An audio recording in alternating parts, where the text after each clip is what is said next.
They didn't even flinch when I came home in silence. No banners, no welcome back. Not even a chair at the dinner table. My father looked me over like I was a stranger asking to borrow his last name. My mother kept glancing at her phone, bragging about my sister's boyfriend. A real officer, she said, not someone who used to be in the Navy or whatever. That night I slept in the garage while my old room was filled with boxes of my sister's wedding decor she was getting. Married to an Army intelligence officer, the golden child with the golden fiancé. I was the one they pretended not to know. They called me a quitter behind my back, a disgrace in front of it, said I ran off to do God knows what when things got hard. No one cared that I had walked into fire zones, carried men heavier than me, or disabled bombs with trembling fingers. No one ever asked what it took from me to come back alive until that afternoon, the engagement party. The whole family was there. I stood alone by the catering table, ignored, dressed in civilian gray, while they gushed over my sister's designer gown and her perfect future. Then he walked in. The Army officer, her fiancé's commanding officer. He took one look at me, stopped in his tracks and stared like he was seeing a ghost rise in full daylight. Then he stepped forward and said in front of everyone, "Ma'am, SEAL Commander." And just like that, the room went dead silent. My name is Cassidy Monroe. For years I lived in the shadows, not because I was ashamed, but because no one ever cared enough to ask who I truly was. But today, I'm ready to tell the whole story. Before I share my story, I want to know you are here with me. Just say listening in the comments or let me know where you are. I love hearing how far my story reaches. Sometimes even the smallest connection can make a story feel heard. And if you'd like to support more stories like mine, please hit subscribe. Thank you. And now here's my story. The heat hit me first. Sticky, unforgiving Florida heat, like the state itself was trying to remind me I didn't belong. I stepped out of the rental car, boots crunching softly on the gravel of my childhood driveway. There it was, the Monroe house, neat hedges, freshly painted siding, that damn flagpole still standing proud, same porch swing that once held 3 siblings with scraped knees and secrets, but now only 2 of them still mattered. I stood there a second longer than I should have, suitcase in hand, heart and throat. 10 years since I'd last been home, a decade of silence, distance, shadows. The brass plaque beside the door still read Lieutenant R. Monroe Reedy, as if the whole family had been stamped in uniform and preserved like relics in a glass case. Everyone but me inside the house smelled like lemon polish and cooked ham. The living room buzzed with voices. Neighbors, Navy friends, old comrades of Dad's. My mother passed by me without breaking stride, holding a tray of deed eggs. Not a hug, not a smile, just a glance and a flat "You made it." Then came my father, tall, still built like the officer he used to be, but the sharpness in his eyes had dulled with age. "You're still alive," he said, not unkindly, not kindly either, just as if he was reading a weather report. "Seems that way," I muttered, managing a dry smile. Harper was in the center of it all, polished, radiant in her crisp dress. White's the golden child in every sense. When someone asked about me, she tilted her head and replied, "Oh, Cassidy. She used to serve, didn't finish. She does something overseas now, like health stuff, yoga teacher." Maybe a few polite chuckles. I smiled like it didn't sting, but the truth pressed against my ribs like a dull knife. I had risked everything to keep this country safe, to keep her safe, but here I was reduced to a punchline. Someone who floated off and disappeared at dinner. I was seated at a fold-out table in the corner, right under a freezing air vent, beside a cousin I'd never met. The kids' table for adults, I thought grimly. From where I sat, I could see the wall of honor in the dining room, photos of Harper in uniform, my younger brother Blake on deployment, even Dad during his command years. Nothing of me, not even my high school graduation, like I'd never existed at all. And that's when it hit me. I hadn't just been forgotten, I'd been erased. But that was the price of the job. At 18, I'd turned down the Naval Academy. Everyone thought I'd lost my mind. What they didn't know, what they were never allowed to know, was that I'd been recruited into something else, something off the books, something that didn't leave room for photos on family mantles. For 15 years, I'd lived in shadows, part of a unit that didn't officially exist, a female SEAL team operating under zero identity protocols, our names scrubbed, our records sealed. We were ghosts until the mission ended, or we did, and now apparently the mission wasn't over. That night, back in the small military lodge I'd checked into under an alias, I sat on the edge of a stiff mattress and scrolled through my encrypted satellite phone. One message blinked, encrypted, internal Pentagon channel. I unlocked it with trembling fingers. My blood ran cold. I stared at the screen for what felt like hours. Harper, of all people. Why would she be accessing classified archives, especially ones buried beneath layers of need-to-know clearance? I rose and walked to the mirror above the dresser. For a second I saw myself the way they did, just a woman in plain clothes standing in a stranger's reflection, but under the surface I was still her. A SEAL, a shadow, a survivor, and now the past I buried was clawing its way back, not with whispers, with names of mine. The air inside the Naval Command Center auditorium was thick with formality and saltwater. Pride polished shoes squeaked against linoleum. Rows of white uniforms lined the aisles, and a steady stream of "yes sir" and "I ma'am" buzzed through the chatter. I stood outside for 10 minutes under the scorching sun, watching my name not appear on any list. "Ma'am, we don't have you registered," the young NN at the checkpoint repeated for the third time. I pulled out a crumpled printed copy of the guest invitation Harper had sent me at the last minute. He scanned it, eyed me once more, and finally relented. "Just head in, ma'am, last row's open." So I found my seat, last row, left aisle, exactly where someone would put the +1 they hoped wouldn't come. No name tag, no official acknowledgement. Just me and my silence tucked between the fidgeting spouse of a junior officer and a chaplain too sleepy to notice. Harper was radiant when she took the stage, her posture perfect, uniform pristine. She carried herself like she was already an admiral. I watched as her eyes scanned the room, never landing on me. Then came the speech. "My father once commanded an entire fleet. My mother served as a medic on deployment during the Gulf. My brother is now a junior officer, preparing for his first assignment." She paused dramatically, "and I am proud to carry on that tradition." No mention of the eldest daughter, no nod to the one who'd vanished like a ghost. I knew better than to expect otherwise, but it still hit like a silent gut punch. I looked straight ahead, not blinking, not breathing, just existing, until I felt the shift. The heavy wooden doors at the back creaked open and a man in full service dress entered, mid-40s, broad frame, authority in every step, the medals on his chest caught the light. He was late, but no one dared question him. I knew that face, Lieutenant Colonel Eduardo Ramirez. Last time I saw him, we were shoulder deep in a classified extraction in northern Iraq, crawling through sewage tunnels under sniper fire. I hadn't heard his voice in 7 years. He made his way down the aisle slowly, eyes scanning the crowd until they stopped on me. His posture straightened. He hesitated, then lifted his hand in a crisp, deliberate salute. "Ma'am, SEAL Commander." You could hear the oxygen leave the room. Chairs creaked, heads turned, gasps rippled like aftershocks. Harper's mouth froze mid-sentence. My mother's phone clattered onto the floor. My father's brow furrowed in a mix of confusion and denial. I didn't move. I just nodded, small, barely there, like it was nothing more than someone recognizing an old co-worker at a grocery store. No confirmation, no denial, just truth left afloat in the open air. Ramirez lowered his salute and nodded again, quietly taking a seat nearby, as though he hadn't just detonated a bomb in the middle of a military celebration. The ceremony limped forward after that, Harper rushing through the last lines of her speech, her hands visibly shaking. She didn't look at me once. After that moment, the audience applauded politely, less thunderous than before, less sure of who the real star of the day was. Outside, under the shaded corridor where graduates were taking photos with proud families, a group of officers broke formation and circled close to me. They kept their voices low. "Storm Hatch," one whispered, barely audible. "It's her, isn't it?" I didn't answer, just looked past them to the horizon where the sun was starting to dip beneath the palm trees in the bay beyond.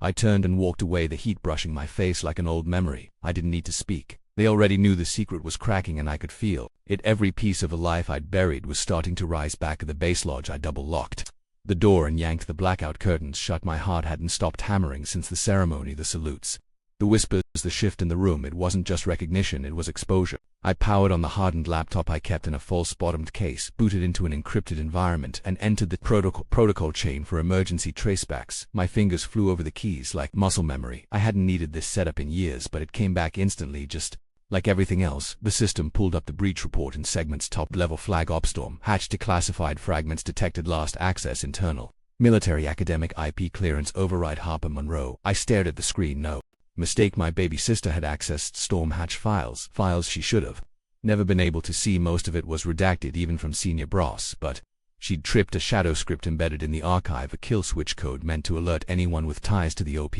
if identifiers were exposed. Storm Hatch 2011, northern Syrian border, 6 women, no official records, no unit patch, no home base, just a single directive: dismantle a covert financing cell supplying logistics to multiple terror networks. Intelligence confirmed the site. We inserted, executed, extracted, but the local authority corrupt, scared, or both compromised. Our exfil wrote, "We barely made it out." The OP was a success by military metrics, but politically to gray. No medals, no press, no names. That was the deal. I clicked through the report. What Harper had accessed wasn't the public-facing summary. She'd stumbled into raw operation logs, unfiltered field notes, names, codes. A fragment even contained the mission debrief, where I was listed only once as Commander Monroe. Forward, that was all it took. One breadcrumb and the entire ghost trail could light up Harper. What the hell had she done? I didn't wait for morning. Drove straight to my parents' house, parking down the block to avoid the front cameras. The porch lights were still on. I knocked twice firmly. A moment later, Harper opened the door in sweatpants and a t-shirt, her hair still pinned up from the ceremony, makeup half smudged cast. She blinked. Stepping outside, we walked to the back porch.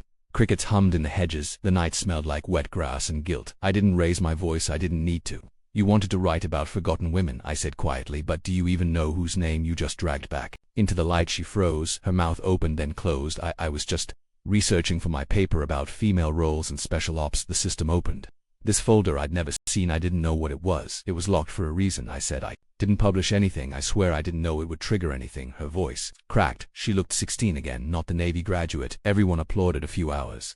Earlier I believed her. That was the worst part. She hadn't meant harm. She was just too curious, too proud, too careless. I left without another word back at the lodge. I sank into the chair by the desk, letting the silence wrap around me like armor. I powered up again just to confirm. The system was clear, but another message was waiting, a red flag protocol I hadn't. You've seen in over a decade. I read it twice. Someone was manipulating the leak. What had started as Harper's misguided attempt to write a tribute was now a threat. Someone wanted the original files erased permanently, which meant someone wanted Storm Hatch to vanish, all of it, including me. This wasn't about medals or forgotten heroes anymore. It was a cleanup, and I was still on the kill list. The old system hadn't changed much even after all these years. The architecture of the secure net inside our intelligence command still responded to my clearance codes, buried under layers of denied and revoked, but accessible. Through the skeleton key protocol I'd been entrusted with during my final black level mission, I bypassed the security tokens and reached the server shell, praying to ghosts that my access hadn't timed out for good. It hadn't. Inside the logs I found what I feared, a partial extract of Storm Hatch had been transmitted to a congressional oversight committee under the subject header Case Study Operational Instability and Gender Integrated Special Forces. The document wasn't raw. It had been processed names, scrubbed orders, rearranged failures, exaggerated. Worst of all, it framed the entire mission as a cautionary tale. At the top of the digital chain was a name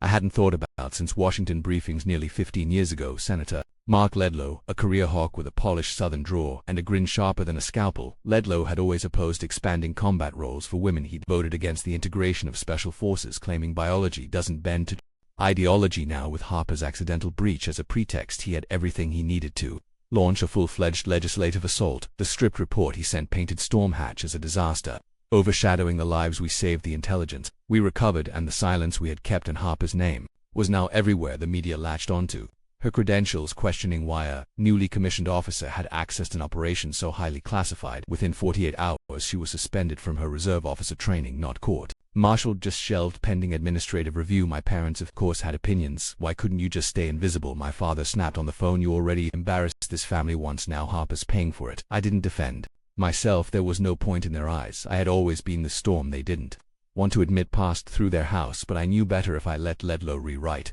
the story of Storm Hatch, if I let him reduce those 12 days in hell to a footnote of failure, then all of us who had bled for that mission would vanish a second time, and this time it would be intentional.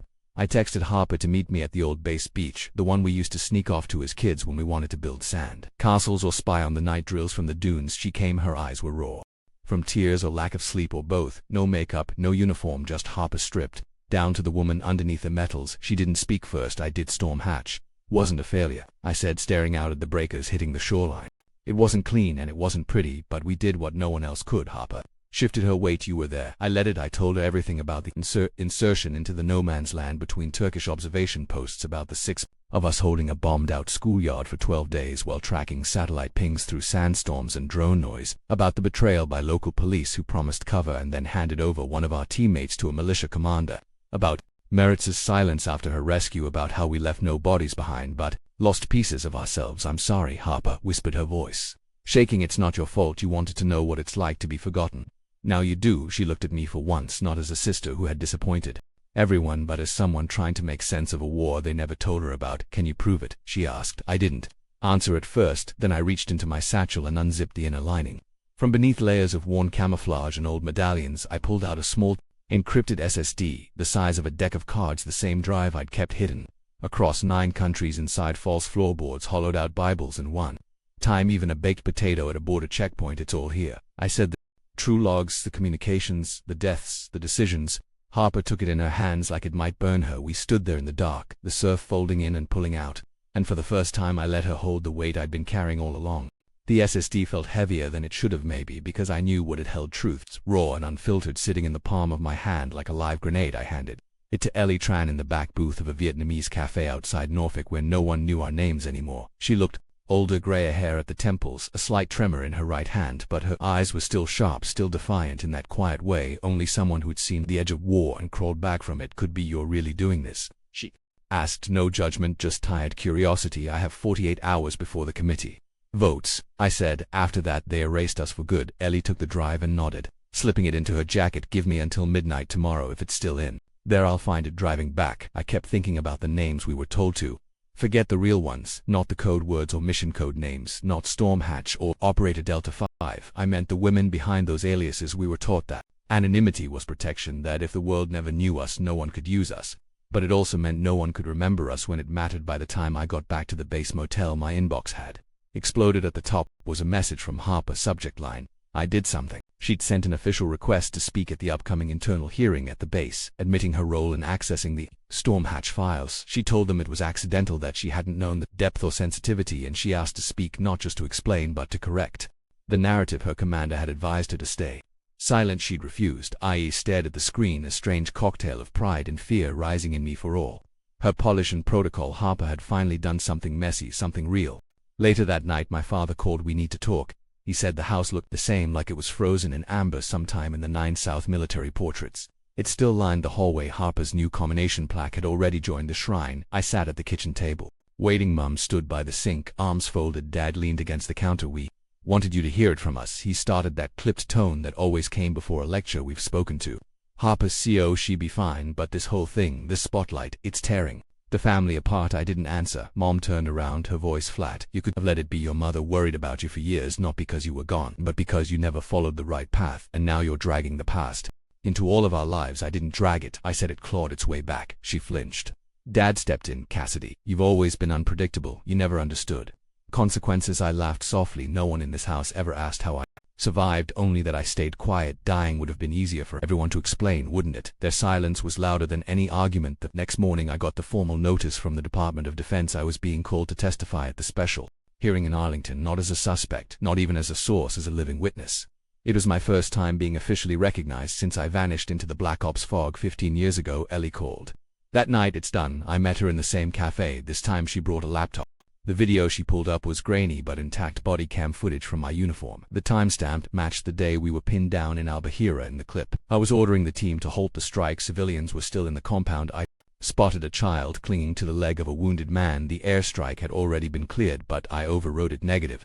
Abort. Civilians in zone. Repeat. Abort. I watched myself in silence, saw the moment we chose humanity over orders. That decision, it was later labeled operational hesitation. It had cost us commendations, maybe careers, but it saved lives. Ellie looked at me. "You want to use it?" I nodded. "This isn't about clearing my name anymore. It's about making sure they never bury the truth again." The message came through a secure line just after midnight. No subject, no name, just coordinates and a timestamp. It wasn't unexpected. The truth never stays buried without resistance, and now they were dragging me back into the shadows to see if I still had fight left in me, or if I'd become a relic they could quietly discard. The mission was Cenamid Nightshade, classified Tier 1, targeted against a rising terror network believed to be orchestrating a multi-pronged attack on American assets across the Middle East. My role: command, not advisory, not ghost oversight. Command. When I walked into the briefing room at Fort Sentinel, the air shifted. It always did when you wore more scars than medals. The new generation didn't know what to make of me. Some whispered Storm Hatch, others just stared, waiting to see if the legend limped. At the far end of the room sat my team, a composite SEAL unit, mixed gender, diverse specialties, and visibly to fractured loyalty. They didn't stand when I entered. I didn't expect them to. That's when I met Lieutenant Derek Vance Young, arrogant, decorated, and furious. He didn't mask it either. "You're Cassidy Monroe?" he asked, like it was a punchline. "I was told I'd be leading this mission." "You were told wrong," I replied, steady. He crossed his arms. "No offense, Commander, but I don't take orders from legends whose records don't exist." There it was, the first fissure, and I hadn't even opened the mission file yet. They handed me Nightshade's full intel packet. That evening the target was a spiderweb of mercenary militias and black market traffickers operating under a new banner: Crimson Dawn, not connected to any known regime, but with roots in the worst parts of 3 failed states. We had 2 weeks to infiltrate, assess, and eliminate leadership before a planned attack window on our base in Al-Qatia. But before I could even prep a strategy, the sabotage began. A leak made its way through internal SEAL. Comes an altered after-action report from Storm Hatch, painting me as a liability. It claimed I had hesitated while one of our own was under fire, that I'd prioritized evac optics over returning fire. A lie with just enough truth to be dangerous. The whispers started, not loud, not obvious, but enough that I saw shoulders shift when I entered the room. Eyes avoid mine during mission drills. The rumor hadn't come from my team, it came from above. A trace on the origin pointed to one name: Colonel Warren Hall. He had once called Storm Hatch a social experiment, disguised as an op. Now he was Nightshade's senior advisor. When I confronted him privately, he didn't deny it, just smiled, that bureaucratic smile, and said, "Command is perception, Monroe. You've always struggled with that." I didn't take the bait. I played their game, let them wonder. But the first live fire simulation was a disaster. I ordered a pincer suite Through the Kenyan perimeter, Vance, eager to prove a point, ignored it, redirected. Half the unit up the ridge, we lost our flank, simulated casualties hit 80%. Command wasn't pleased, neither was I. Back in the debrief, no one blamed him. Outright, it was all miscommunication and interpretation, but the message was clear. The team saw fractures, and the cracks were spreading. Later that night in the command tent, under red light, Hall pulled up a chair beside me. He poured himself a black coffee uninvited. "I don't need you to fail," he said, voice almost gentle. "I just need you to not make waves, fade out quietly. Let this be your last dance."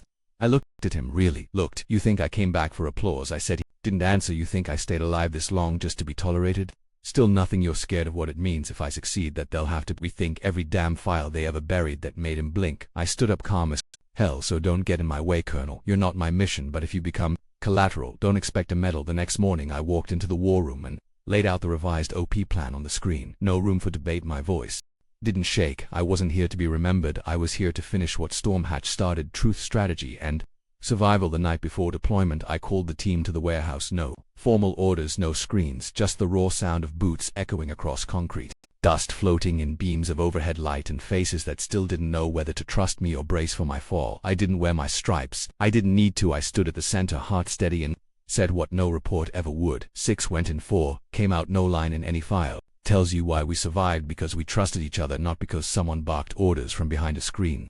That's what Stormhatch was. Some looked down. A few. Mason Alvarez Hayes watched with quiet intensity, but Vance stood, arms crossed, jaw clenched, gaze cold. "I don't need war stories," he said. "I need a plan to get out alive." I didn't flinch. I moved to the table and pulled up the full 3D rendering of the district in Yemen, an overlay of rooftops, alleyways, blind spots, and fallback corridors. Every move calculated, every contingency pre-mapped. We had 7 exit routes, 3 blind drop zones, and an emergency evac window baked into a 4 2-minute rotation. For a moment the room went quiet. It wasn't just strategy, it was surgical. Vance didn't say a word, but something behind his eyes shifted. He saw it. Maybe they all did. I wasn't here to be a symbol. I was here to win. And then the leak hit. An anonymous military news blog dropped an article just hours before takeoff. Commander Monroe led SEALs to death in 2011, repeating it with Operation Nightshade. The screen flickered in the break room as the headline scrolled in red. My team stood around it, reading in silence. I stared at it once, then turned to them. "We're not at war with journalists," I said.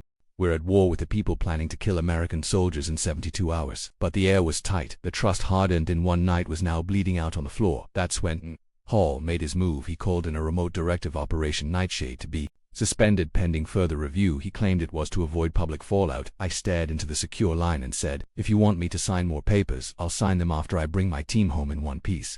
Then I overrode the command. I had tactical autonomy for this mission. It was a clause buried deep in the authorization protocol. I invoked it without hesitation on the flight out. Silence held us tighter than any harness. Vance sat beside me, hands resting on his knees, boots still dusty from drills. After a while he said, "I never trusted anyone without a badge on their shoulder, but today I'll play my role." I didn't say thank you. I didn't need to. War is full of noise, but sometimes silence says everything.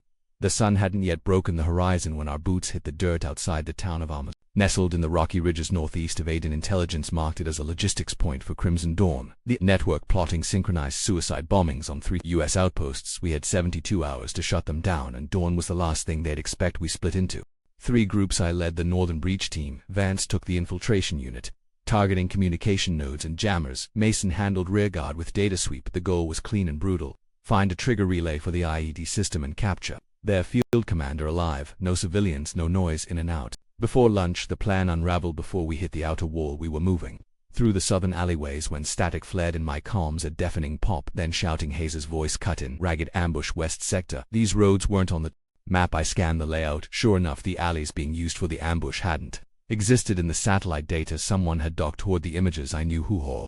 He'd fed us false terrain, betting I'd fail or fold, and he nearly got his wish. Minutes later, Vance's voice came through: "Urgent, Commander, we're boxed in 3.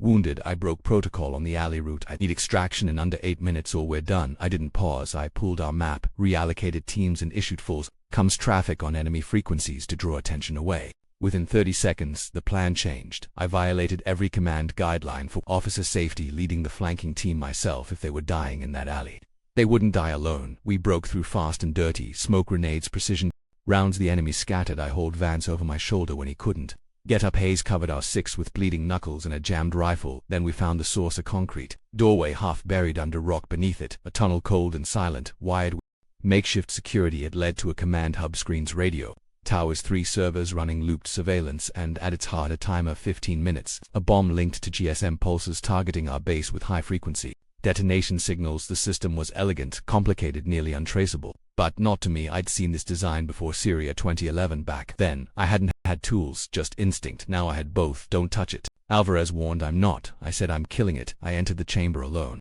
Dust thick in the air, my boots scuffed against wireless stone. The timer glowed. 12:34, 12:33. I reached the control node, pried open the casing and twisted 2 wires loose. A voice pinged back from the system manual. Override confirmed. Last access 2011. Operation Storm Hatch. I pulled the master circuit at 109. Everything went black when I stepped out. Not one sound echoed. Vance stood bandaged and pale and saluted me with his uninjured arm. Commander, he said, voice firm. I'm sorry I doubted you. No one spoke. They didn't have to back on the flight. I sat by the window staring into the sky as the terrain faded beneath us. On my lap was a coil of red signal wire pulled from the bomb, from the past, from everything they tried to erase. Storm Hatch lived again. So did we. They summoned me to the Pentagon like I was a ghost. They'd forgotten how to bury. The air was sharp to clean, as if the scent of war had never touched it. Inside the briefing hall, everything was calculated. The stiff-backed officials, the strategically placed journalists, and the rows of senior officers watching me like I was either a fluke or a threat. And there he was, Colonel Warren Hall, seated dead center, hands folded, face neutral. He already looked like a man who thought he'd won, but this time I wasn't just a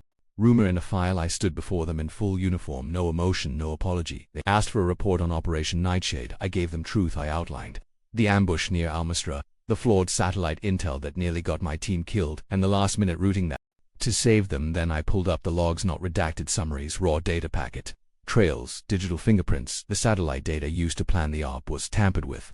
I said, my voice clear, this is the access log from the defense server. The IP traced back to a terminal registered to Deputy Commander Warren Hall. Murmurs spread across the room like wildfire. He shifted in his seat but didn't speak. Not yet. Then Harper entered. I didn't know she was coming. No warning, just a quiet figure in the doorway, holding a hard drive in her badge. Harper Monroe, specialist in military signal encryption. She introduced herself, the same voice that once shouted at me to stop running from home. She took the stand, plugged in the drive, and played back the firewall logs. I'd only have deciphered this packet stream. Shows a manual override injected at 2:13 a.m., 14 hours before Operation Nightshade was launched. The code pattern matches historical entries under Colonel Holt's login credentials. The aim was to divert field teams through hostile terrain under the pretense of updated reconnaissance. The room froze. It was the first time my sister and I had stood on the same side of anything in over a decade. One of us that had survived the war, the other had proven why it mattered. Holt finally snapped, this is a farce. She's not even real. She's a political mascot, a story made up by committees to clean their conscience. But the committee had done their homework. One commissioner stood, a woman with eyes like sharpened steel, and read aloud 12 Black Ops missions, 3 successful infiltrations into active combat zones in Syria, 1 counterinsurgency success in Yemen, no casualties under her direct command. Commander Monroe has never failed. She has simply never been allowed to succeed in the open. Hall was relieved of duty. That same afternoon, under quiet authority, they began a broader investigation into compromised data channels and his long pattern of obstruction. As for me, they handed back everything. My full service record, reinstated my real name, restored my code name, sealed into the registry of distinguished operatives. The Secretary of Defense met me at the exit, extended his hand and said, we let a hero live in shadow far too long. I walked out into the sunlight, unsure if I felt light or just exposed. Reporters swarmed the steps. One voice cut through, Commander Monroe, what's it like to return to who you are? I smiled. Not big, just enough. I never left. I said I just waited for the world to open its eyes. The community hall in Jacksonville hadn't changed much. Same creaky floors, same rows of folding chairs, but today it was filled. Veterans, students, neighbors, who used to whisper behind fences. For the first time they came not to judge, but to listen. Harper took the stage first. Her voice was clear, proud. I used to think my sister disappeared because she gave up, she said, but now I know she's the only one who never did. Behind her, a photo lit the wall, me in the desert helmet, off sand in my teeth. Eyes unflinching, no name, no caption, just a line beneath. Not every hero is in the frame. Some are the frame itself. When I stepped onto that stage, the applause wasn't polite. It was thunder waves of it, not for glory, for truth reclaimed. I saw my father, retired Navy. He stood slowly and walked up. No salute, just took my hand. You did what I never dared, he said, and I'm sorry for not seeing you. My mother followed. She wrapped her arms around me. I'm sorry I never asked. And then a little girl with her dad's dog tags came forward. She offered me a purple flower. I want to grow up like you. Brave but quiet. I knelt. You don't need the world to know who you are. Just make sure you do. Then I walked to the mic. No uniform, just a gray shirt and the wire from Storm Hatch in my hand. I used to think being forgotten was the worst. I began, but it's not. The worst is being invisible to those you love, wondering if you ever mattered in their story. I looked across the crowd, but when you're finally seen again, it's not about waiting for an apology, it's about being ready when they're ready to listen. The silence that followed said more than applause ever could. Later at the family wall, I stood beside the photos of my grandfather, my father, and now me, Cassidy Monroe, SEAL Commander, Zero Identity, Infinite Duty. If my story meant something to you, if you've ever been underestimated, erased, or forced to stand alone, don't walk away quiet. Share this, speak up, and subscribe. There are more names waiting to be seen.